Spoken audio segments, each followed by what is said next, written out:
unless you've been living under a rock, I'm sure you've noticed that there's been a marked increase in anger over the last 8 to 10 years. Everyone, they either seem very on edge or very angry. Like, everybody seems like they're right on the verge of just exploding. And you wonder, like, where did this come from? So, I've been around for 50 plus years, and I don't remember society being this tense, except for maybe in the 80s when there was some real concern about an actual nuclear conflict breaking out. Not like everybody running around like chicken littles today going, oh my God, Putin's sending nuke to Ukraine. No, he's not. What would the point be? But that's about the only time I can really think. Then the wall came down in 89 and there was much rejoicing. People, the East started to join the West. Everybody came this way. Funny, no one went that way. All these socialist commies running around here today, decades later, not a single one of them back then in the late 80s, early 90s would have ran toward the East. Not a single one. Everybody from the East fled to the West. Nobody went the other way. Funny that. But it just seems like there's just so much anger in the world today, and it's one of those emotions it's really hard to avoid. You can control it with practice and focus and discipline, but you can't avoid it. And what I mean, like, I don't want to say it's uncontrollable, because I don't mean like, oh my God, I'm angry and I'm going to go punch buildings until they collapse into rubble. I mean it's uncontrollable as in unavoidable. You can't help but be stimulated and aggravated by things. For example, just yesterday, this last week, I've been trying to kind of back off of the news a little bit. So I kind of go in a ebb and flow. I've always been obsessed with the news since I was a kid. I started watching the 6 o'clock evening news with Tony Parsons here on BCTV when I was like 5. It was a way to spend time with my dad, and then it just became a part of my life. And so I've always been obsessed with the news. But I found myself years ago getting more and more angry, and I thought that just reading and watching the news was the root cause of it. So about 4 years ago, I tried to remove myself completely, ignore it all, but you can't bury your head in the sand. Stuff happens, it's always going to happen, and you're going to hear about it some way or another. And that's what I mean, that it's uncontrollable. You can't control how you're going to be exposed to things that are going to, and if you notice, I've been trying to avoid using the word trigger because I just hate what they've done to it, what people have done to it. But you can't avoid being triggered by certain things. You're always going to hear about some kind of news. So I realized that avoiding it altogether is not the thing. So I try to manage it. Some days I'll just look at the headlines and I'll decide if I'm going to read or not anything further, just see if there's anything big going on. And so this week I was in that kind of mode. For most days I was just quickly looking at the headlines. But yesterday, being Friday, I thought, okay, I should catch up a little bit. And holy hell. Okay. Some of the stories, there was a story about a man who is in hospital recovering from shooting, attempted murder, or a murder attempt, I guess, where he was shot by a 12-year-old child. Now, that in and of itself is pretty bad, but then when you find out that the reason the guy was shot was because this kid was allowed out by a judge. The kid was previously 12 years old, was in custody, and was was being held pending a court hearing because of a previous violent crime that he committed. A severe violent crime is how they worded it. And at some point, a judge went, oh, you know what? He's 12. Kids will be kids. Let's let him go. A week or two after he's set free, he almost murders somebody. He shoots a man and puts him in the hospital, almost killing him. So back into custody he goes. 2 weeks later, a judge goes, you know, he's only 12. He's just being a boy. Boys will be boys. The guy's not dead. You know, it's kind of mean to keep a kid penned up during the summer. It's the last couple weeks before school's back. We should let him go. So I kid you not, kid back out on the street because a judge felt bad for the little boy that was in custody. That's Canada. That's fucking Canada. Not the country, the government. Country, awesome, rules. The government sucks balls. Okay, that's one. Another story. Young woman near high school caught a stray bullet. Bunch of gangbanging thugs that shouldn't even have guns, that probably shouldn't even be here in Canada.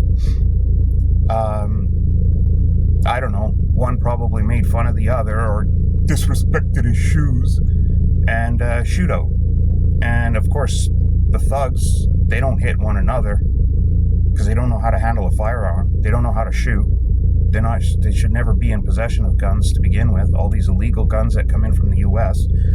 that nobody's tracking because the carney is spending billions of dollars coming after people like me who are licensed and authorized to own and use the firearms that I have. But no, come after me, don't go after these little shit stains. Another, I guess, young man was hunted down into a washroom in a mall and was beat down. Another guy, just the other day, I think it was 3 people, broke into his house in the middle of the night, like 2 or 3 in the morning. This is a man, 46 years old, has 4 children, 3 girls, 1 boy, and his wife, sound asleep. I think it was 3 shitbags break into his house. They take his kids by gunpoint. One of them puts a loaded gun, handgun, against the head of a 4-year-old girl.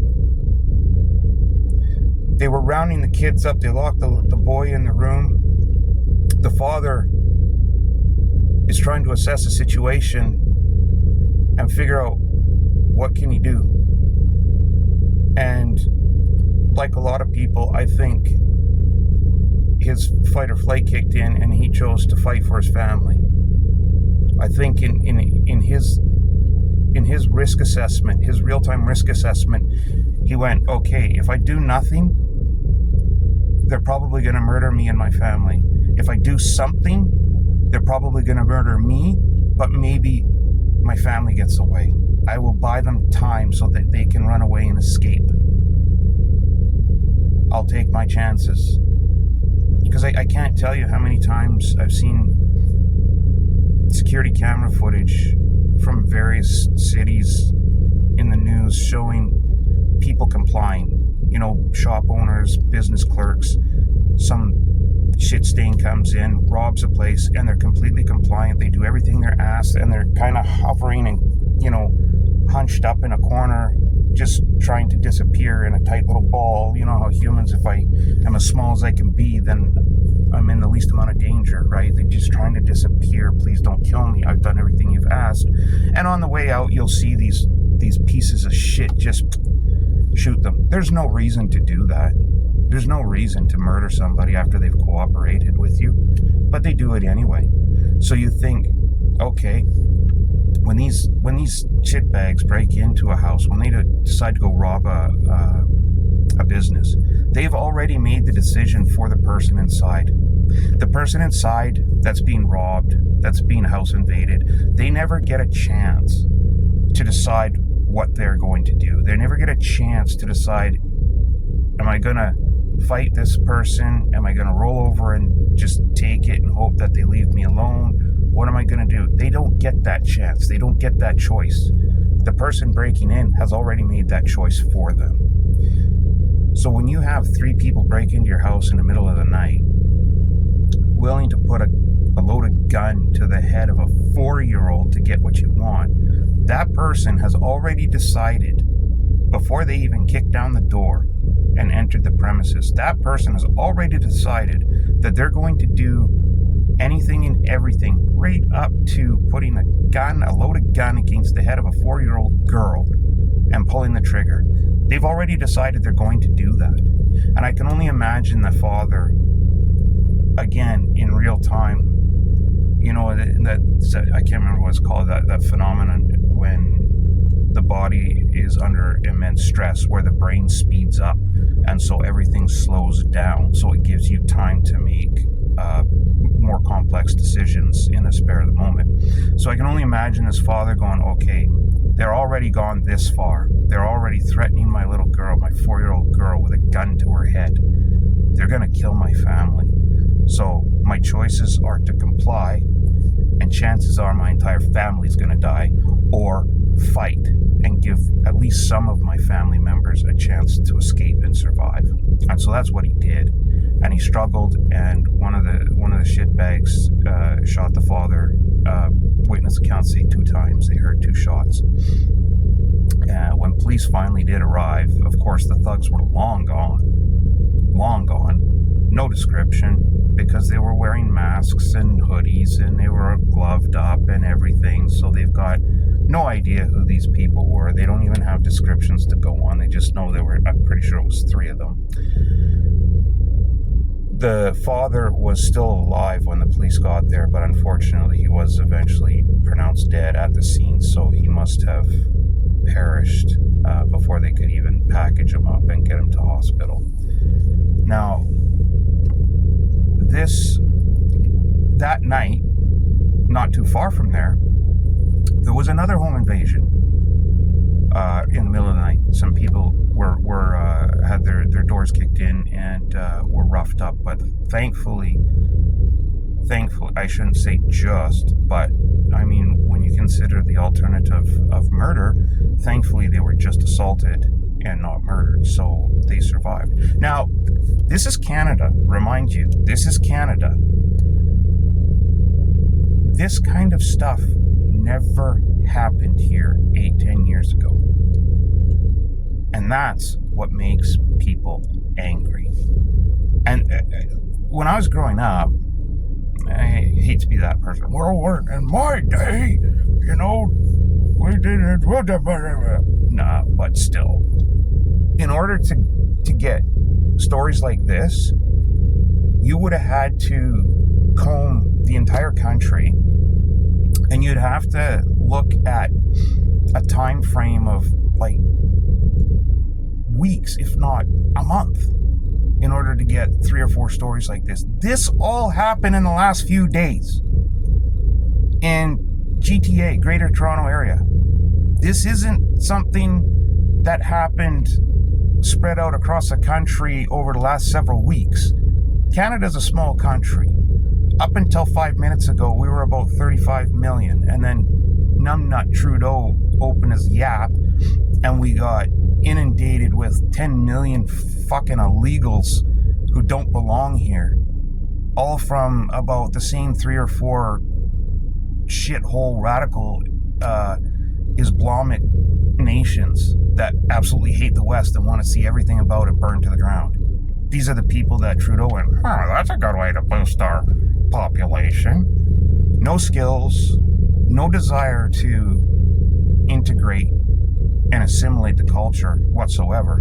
Their goal is to come here and calf as many babies as they possibly can and just take it over and make it another shithole Islamic state. I don't know what their end game is, because if they keep going, all they do is end up in destruction and ruin, so whatever, but you bring all this garbage in, and you bring the gangs with it, the 1,000-year-old blood conflicts with it. These people that come in, they don't understand our culture, and they have no desire to learn. They don't know what work is. They don't know what community is. They don't know what selflessness is. They don't know what it's like to take care of others. They don't even care about taking care of their own family. There are so many videos out there of sandnaggers talking about how, when it comes down to it, they don't care about their wife. They don't care about their children. The only thing they care about is their God. That's it. They live for their God. They die for their God. They live to serve their God. That's it. They don't care if they had to make a choice between, saving their family, saving their children, saving their wife, or serving their God. They would choose their God. It's not a culture that belongs in the West, and it's not a culture that's going to change. 1,500 years of this garbage ingrained in them, they're not going to change. And so they bring all this conflict with them. Human life means nothing to them. And that's why you see all of this death and destruction follow. Again, 8-10 years ago, this was unheard of in Canada. To get these kinds of stories this close together was unheard of. All in one metropolitan area, that was unheard of. So, and it's just to make a point, it's not just the Greater Toronto Area or Metro Vancouver. Just in the province next door, there was another spree stabbing on a reservation. Some chug lost his mind and stabbed the hell out of his sister and murdered her, and then went and stabbed a bunch of other people on the reserve. One guy, he broke into his home and stabbed him while he was sleeping in his own bed. Knifed him in the back, pierced his lung. The poor guy is in hospital. The nearest trauma hospital had to announce a code orange because they had 6 or 7 people coming in, so they had to clear all the operating rooms and everything to make room for them. People were being flown by Stars to other hospitals because they were running out of resources. This is crazy, and this just happened a couple days ago. So again, this is in the province next door, Manitoba. Again, this is Canada. This isn't Baltimore. This isn't Chicago, Philadelphia, whatever. This is friggin' Canada. This stuff never happened here. And so it makes people angry because they remember how this country used to be. They remember what responsible governance used to look like. And now, every time you turn around, it's nothing but death, despair, and destruction. And it's all brought by our government. Our own government has set us up for doom. It's ridiculous. And you got morons like this, MPs like this idiot Sean Fraser, going, we're Canadaizing the Wild Wild West. We don't need criminal reform. Everything is fine. Everything is wonderful. Well, yeah, I mean, when you're rich beyond belief at the expense of the taxpayer, and you have 24/7 security, and you live in gated neighborhoods, I guess your perspective is a lot different. It does look pretty good. Just like all these retarded these elbows up your ass, everybody. All these boomers that voted for this idiotic government. They're the same. They got theirs, right? And so they don't give it 2 shits about anybody else. They live in upper class neighborhoods where they have security and everything 24/7. And when they dial 911, the police actually respond. They don't have 25, 35, 45-minute response times like normal plebs do. Right? Like they say, when seconds count, the police are minutes away. We can't arm ourselves for the purposes of defense here in Canada, or you go to jail. And this just happened not too long ago. A couple weeks ago. Again, in GTA. Again, home invasion. Again, middle of the night. A guy sound asleep in his bed. Someone kicks in his door, breaks into his apartment, 3 o'clock in the friggin' morning, armed with a crossbow. Goes to, who knows? Injure the guy? Kill the guy? Who knows? He has a friggin' crossbow and he's pointing it at you. So the homeowner grabbed the closest thing he could, which happened to be a kitchen knife, and he defended himself. And he's been charged. It's ridiculous. The Crown sat there and went, let's see. This person broke in with a crossbow, pointed it at him, threatened to murder him. This guy defended himself with a kitchen knife, and until he felt the threat was neutralized. Yeah, let's go ahead and charge the homeowner. Let's charge him with a plethora of charges. Charges that will make sure he sees the inside of a federal jail cell, a prison cell for many, many years. That's what we should do. And that's what they've done. And they defend it. They're like, no, you can't do that. You can't, because the guy was seriously injured. He had to be air vac'd away. I don't know why they did that. Just pro tip. When you come across something like this, you didn't hear it from me, but allegedly, the best thing to do is start chest compressions immediately. Just saying. So, their infinite wisdom, they decided that, yeah, we should charge the homeowner as a message to all the other homeowners out there. If someone breaks into your house, you fucking better well let them murder you. You do not defend yourself. You do not defend your family. You do not defend your property. You let them murder you before you even think about standing up for yourself. And if you think I'm being hyperbolic, a police chief, McSween, I can't remember what region, but somewhere in GTA, came out yesterday or Thursday and said, he told people, if someone breaks into your house, a home invasion in the middle of the night, daytime, doesn't matter, we do not want people taking the law into their own hands. What you should do is you should cooperate, be as helpful as possible, do everything they tell you to do, and just concentrate on being a good witness. And after they've beaten you senseless, raped your wife, raped your little girls, then you should go in the kitchen, make them some tea and a sandwich before you send them on their way. That's basically what he said. That this is a police chief in a crime-ridden hellhole in Canada.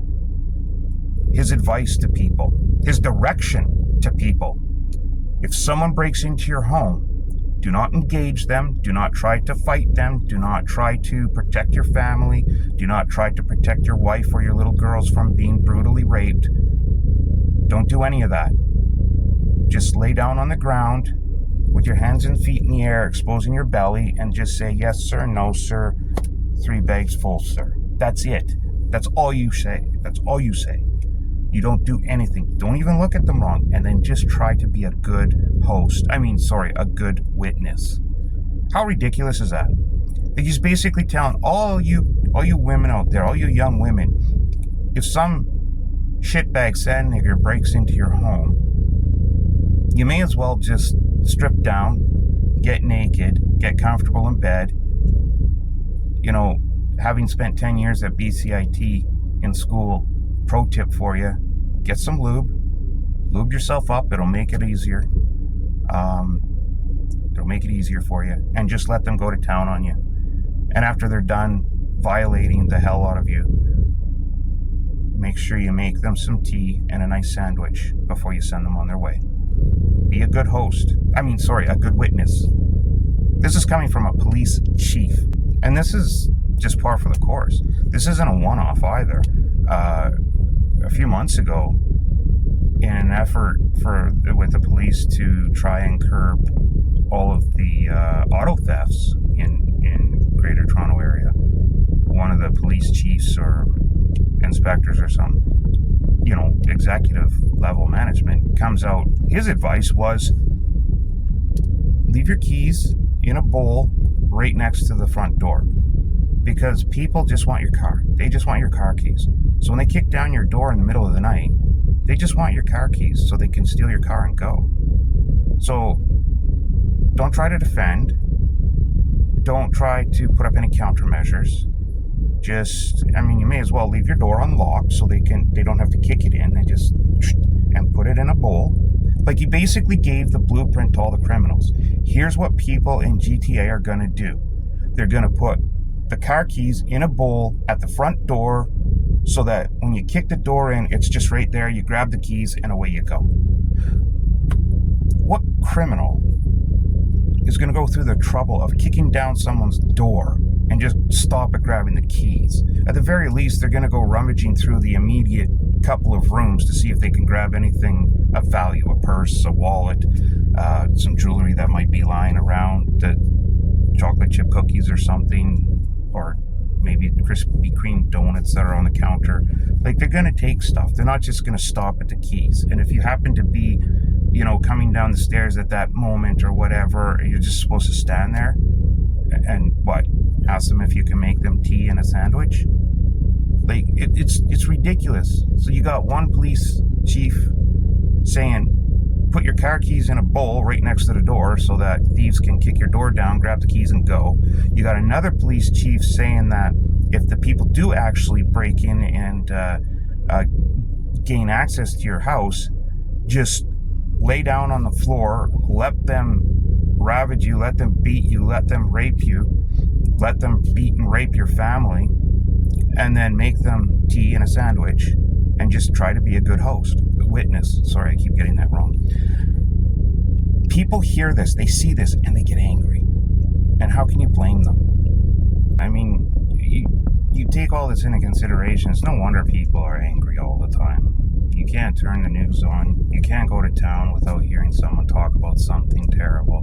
For me personally, the biggest issue is feeling helpless, feeling powerless, feeling frustration, right? Of not being able to change anything.